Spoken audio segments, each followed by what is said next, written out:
სახელითა მამისათა, დადისათა და სულისა წმინდისათა. ამინ. ჩვენთან და ღმერთი. დიდება და მადლობა უფას დღევანდელი წირვისათვის. მე სანამ დღევანდელ სახარებას შევეხები და მთავარ სათქმელს ვიტყვი, მინდა გაგახსენოთ ერთ-ერთი ისტორია ერთ-ერთ წმინდა ადამიანზე, რომელსაც ეწოდება წმინდა პავლე ყოვლად უბრალო.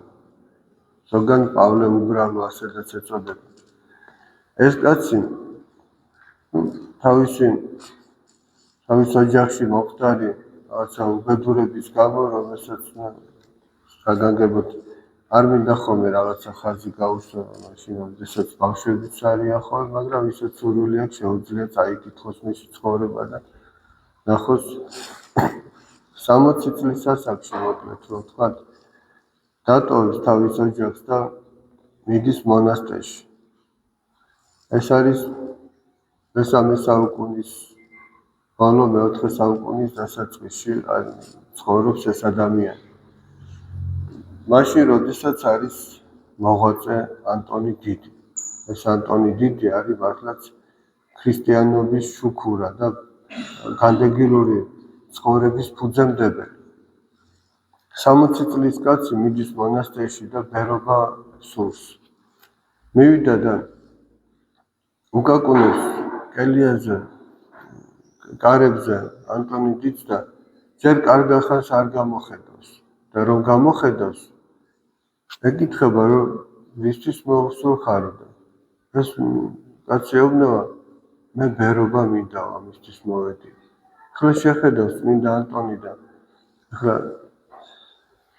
ეს შეხედვაც მარტო შეხედვა კი არ არის, ეს ისეთი ადამიანია, რომ ადამიანებს ძალიან კარგად იცნობს და მისი სულიერი მდგომარეობა ძალიან კარგად იცის, მაგრამ ეუბნება ამ 60 წლის კაცს, რომ შენგან ბერი აღარ გამოვა, უკვე ასაკიანი ხარ.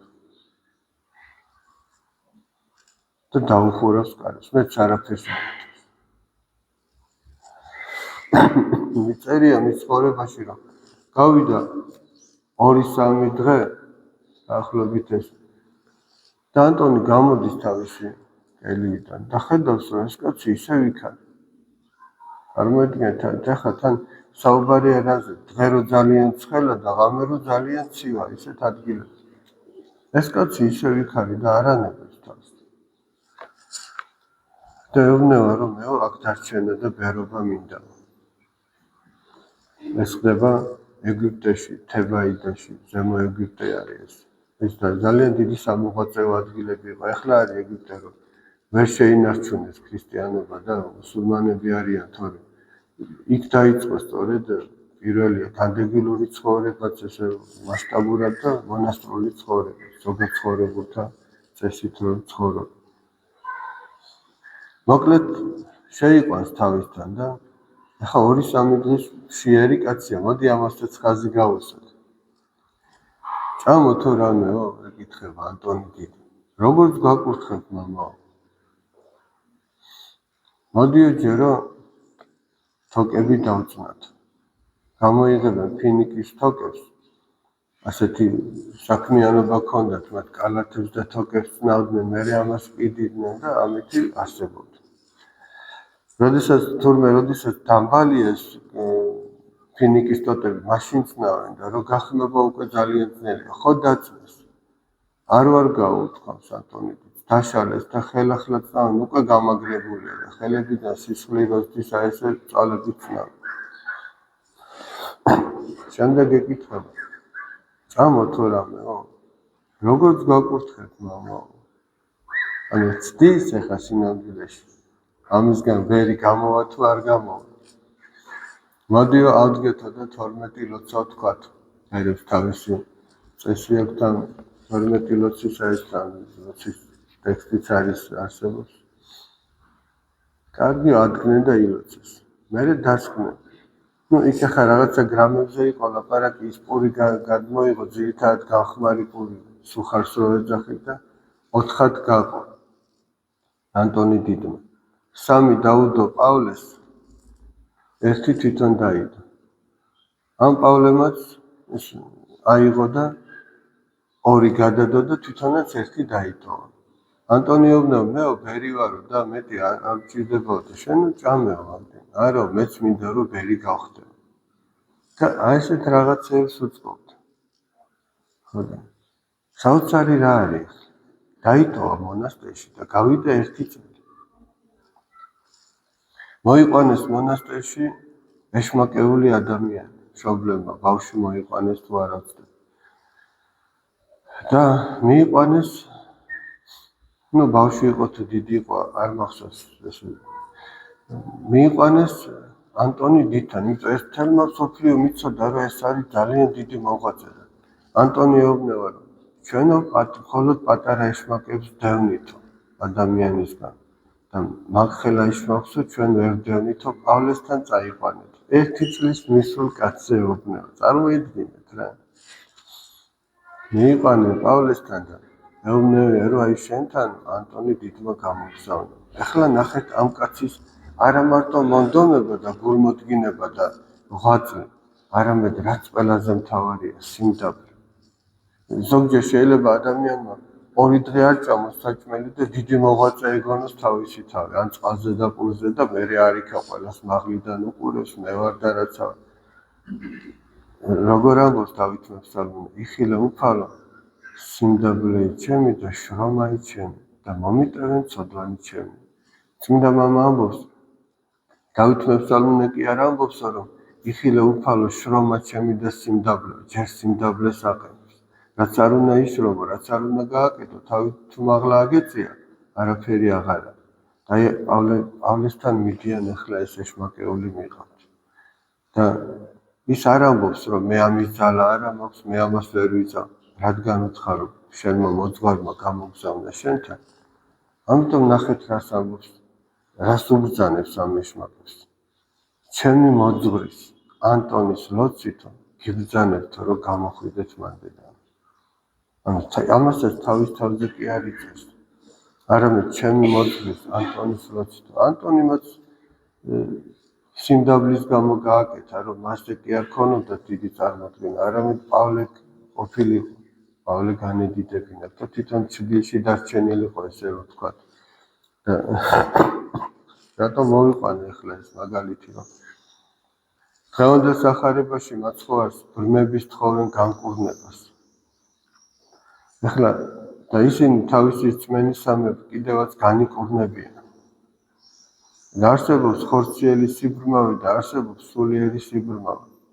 სულიერი სიბრმავე სწორედ იქიდან მომდინარეობს, რაც ყველაზე ნაკლებად ჭირდა ამ 60 წლის კაც პავლეს დაუდევრობიდან, უზრუნველობიდან, რომ გესმის რაღაცა და რომ არ აკეთებ.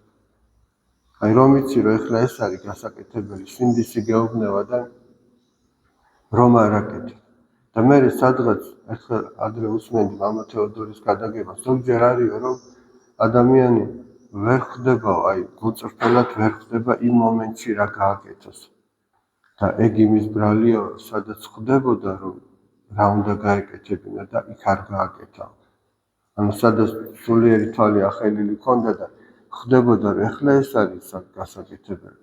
ეხლა ამისგან თავშეკავებაა გასაკეთებელი და არ აკეთებდა.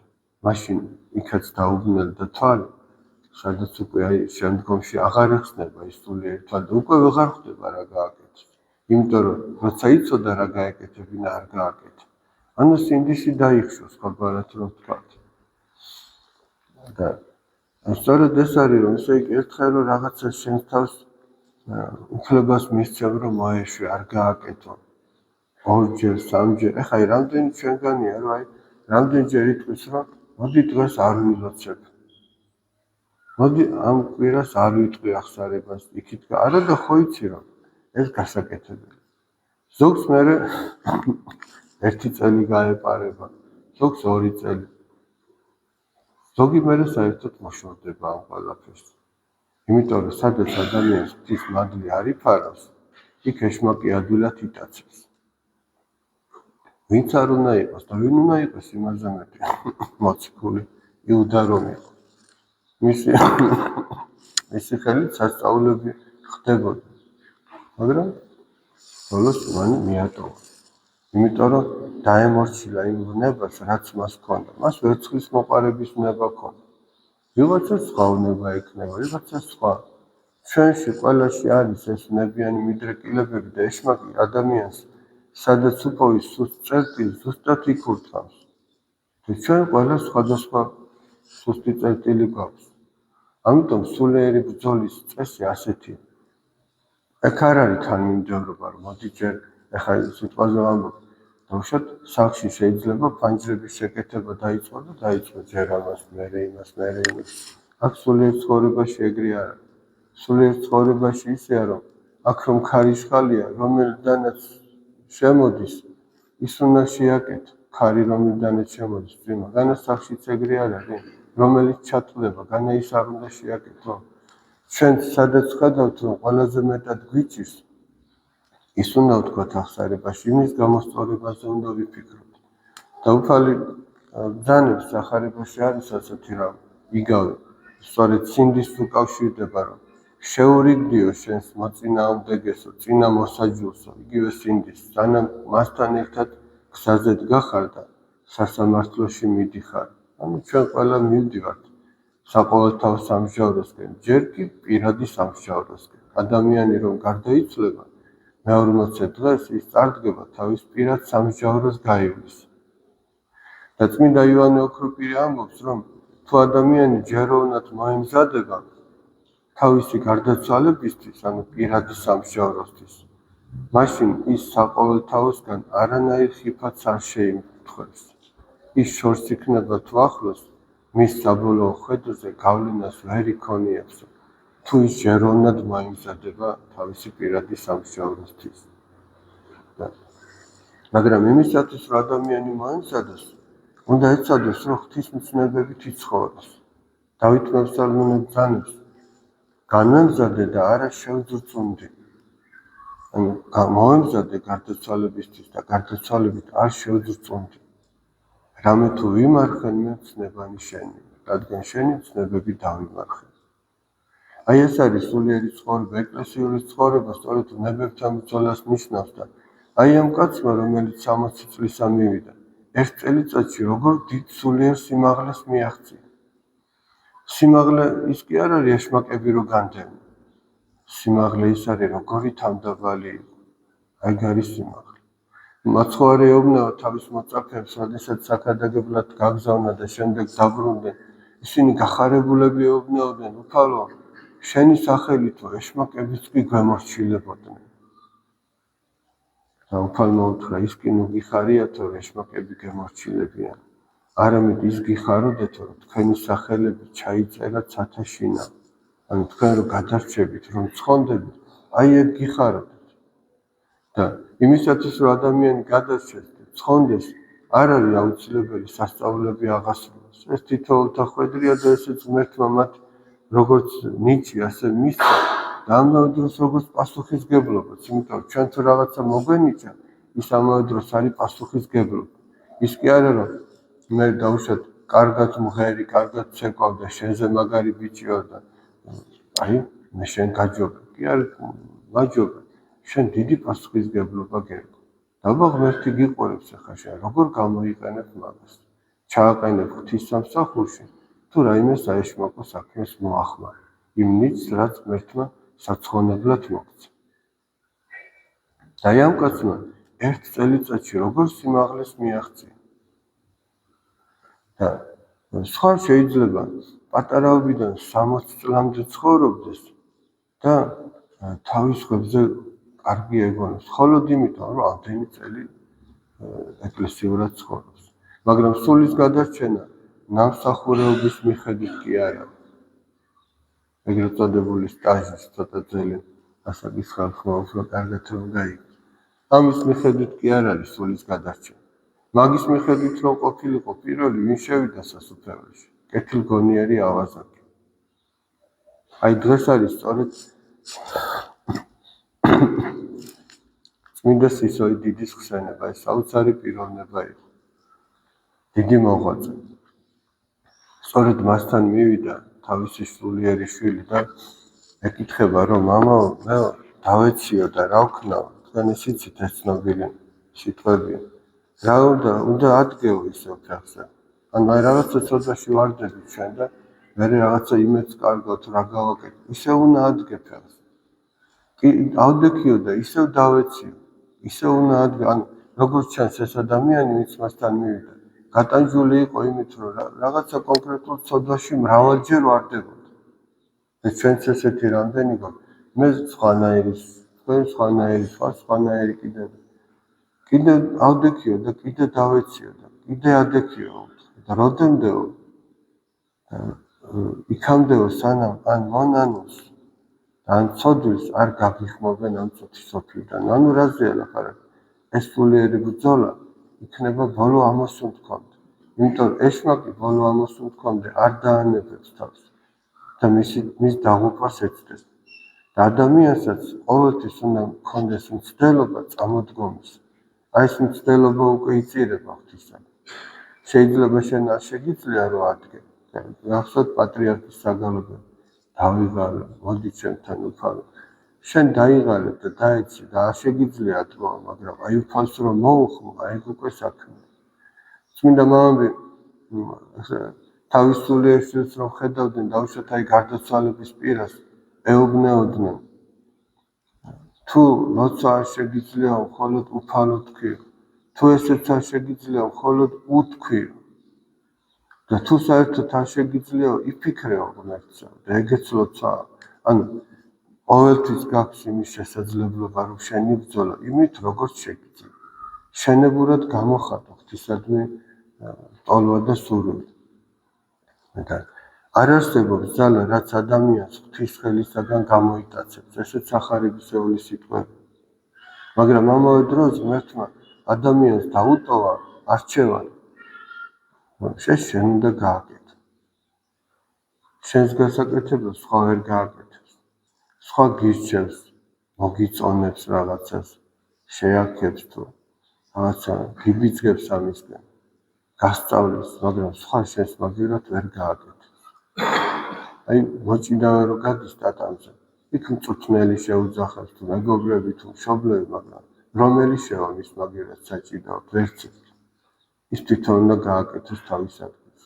ისე რომ აი ჩვენი პასუხისგებლობა სხვას კი არ გადავდოთ რომ აი ზოგჯერ არის ხოლმე რომ აი ვიღაც შეხვდება და გონია რომ აი შენ უნდა ილოცოს, მოძღვარმა უნდა ილოცოს მისთვის და თვითონ არაფერი არ უნდა აკეთოს.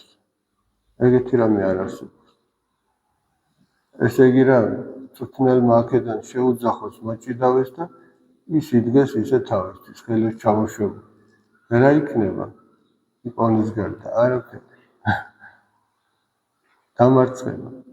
აქაც ესეა. ჩვენ თუ არაფერს არ ვაკეთებთ, ჩვენ თუ აი დილით რო ადგებით, 10 წუთი რო ღმერთს შეწირო. ეს გეზარება, მაშინ რა გამარჯვებაზეა ლაპარაკი. ღვთის სიტყვა რომ მოისმინო, ანუ სახარება რო წაიკითხო, ეს თუ გეზარება, მაშინ რაღაცში ჩანს, ან შენი რწმენა და ან შენი სიყვარული ღვთისადმი. აი რაში ჩანს უბრალოდ საკუთარ თავს უნდა დაუცოთ შეკითხვა. რანაირი ქრისტიანები ვართ მაშინ ესე იგი? თუ ლოცვაც გეზარება, თუ წმინდა წერილის საკითხოც გეზარება, თუ მარხვაშიც რაც გემრიელია მაინც და მაინც იმას ვეძებთ. თუ ვინმე გვაწყენინებს, არ გვინდა რომ ვაპატიოთ, იმიტომ რომ გვაწყენინებს. და მაშინ რაღაცი ჩანს ჩვენი ქრისტიანობა საერთოდ. ტაძარში ჩვენზე ხშირად ეშმაკი დადის. იმიტომ რომ სულ აქ არის და სულ ცდილობს რომ ადამიანები დაღუპოს. ესე რომ აი ამაზე უნდა დავფიქრდეთ ჩვენ, რამდენად არის ჩვენში ეს გულმოდგინება. როდესაც ცეცხლზე დგას საკვები, ის არ ფუჭდება. მაგრამ როდესაც ის განელდება, ჩაქრება, ის აყროლდება ნელ-ნელა. დინარეც ესეა. როდესაც გაჩერდება, მერე ჭაობდება. ქვასაც ხავს იმაშინ ეკიდება, როდესაც ჩერდება. ადამიანიც ესე, არ უნდა გაჩერდეს. შეიძლება ცოტათი, მაგრამ მაინც წინ უნდა მიიწევდეთ. ამიტომაც ამბობს წმინდა მამა, რომ უკანასა მას დავივიწყებ და წინასა მას მივწვდები. წმინდა გრიგოლ ნოსელი ბრძანებს. ესე იგი, დაივიწყე რაც უკან იყო, თუ რამე კარგი გააკეთე, უკან დაივიწყე. ის დღეს არაფერს სიკეთეს არ მოგიტანს, თუ სიკეთეა ღმერთი მოგაგებს იმის სანაცვლოდ. მაგრამ შენ დაივიწყე გუშინ რაც გააკეთე. გუშინ რომ რაღაცა დავუშვათ, გუშინ რომ ნაყინი ჭამე რა. პატარა ბავშვს რო უთხრა, გუშინ ხო ჭამე და დღეს რაღაც გინდა. თანახმა იქნება? დღესაც უნდა. სიკეთეც ესე. ხალაც უნდა გააკეთო და დღევანდელი და გუშინდელი დაივიწყო. ცოდვაც ესე. რაც გუშინ გააკეთო, მოგადაყვები იმას. კონდეს სინანული იმის გამო და წამოდეგე და გააგრძელე გზა. და ეს სწორედ ეს არის გადარჩენის გზა, რომ ესე იგი დაივიწყო უკან რაც იყო და გააგრძელე წინ იყურო და ხმეთაც იყო და მონდომებით იყო და გულმოდგინე იყო. იმიტომ რა იმ კაცს 60 წლის კაცს ერთ წლიანმა გულმოდგინებამ რამხელა სულიერი სარგებელი მოუტანა. ღმერთმა დალოცილი და გახარებულები გამყოფოთ. ჩვენთან არის ღმერთი.